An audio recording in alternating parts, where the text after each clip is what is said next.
皆さんこんにちは。アクアビッタ中の5分解説です。皆さんは DNVB、デジタルネイティブバーティカルブランドという言葉を聞いたことありますか？ DNVB はデジタルネイティブ世代が好んで使う Twitter や Instagram、YouTube などマーケティングツールとして活用し、この世代が求めるニッチな市場に対して企画から製造販売まで垂直統合、つまりバーティカルに商品やサービスを提供する、こういうブランドです。DNVB はニッチだけど自分の思考にぴったりという商品を提供します。例としては、豊富なカラーやスタイルの男性ズボンに特化したアパレルブランド、例えばボノボスとか、徹底した透明性を哲学として材料、人件費、輸送費など原価構成要素を公開するエバーライン、あるいは XS から S サイズの女性に特化した高知な、あと胸が大きな女性のためのブランド、オーバー E など、本当にいろんなブランドが出てきています。DNVB はアメリカを中心にその数を急速に増やしています。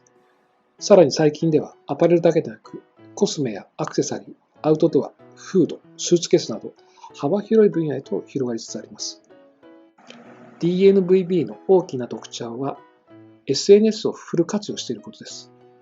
これによってマスメディアを使った大きな広告宣伝はしていないのに、短期間で顧客の支持を得て急成長を遂げるブランドがいくつも出ています。ネットを使った直販という点では、DNVB は D2C、つまりダイレクトトゥコンシューマーと似ています。両者はネットを通じて顧客と直接つながるという点は同じですけども、本質的な部分ではいろいろと違っています。従来のブランドはどれだけ多くのユーザーの情報を届けられるかという点を重視してきました。それに対して DNVB はユーザーを絞り、そこにどれだけ深く刺さるか、それでどれだけ共感が得られるかということを重視している。こういう点で大きな違いがあります。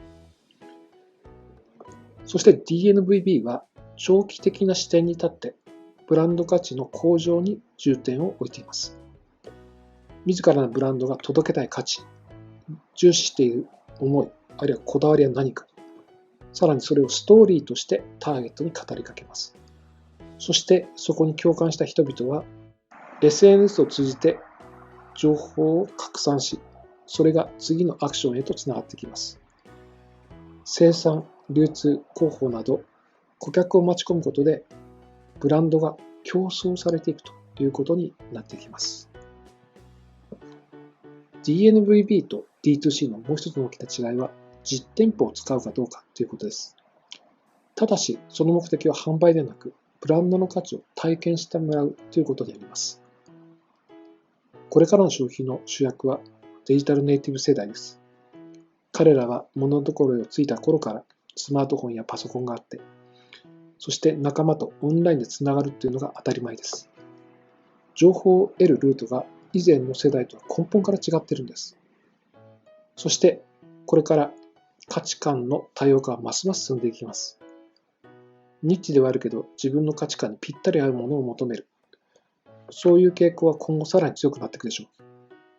他方、クラウドコンピューティングの進化とともに多品種、少量生産はよりスピーディー、そして低コストでできるようになっていくはずです。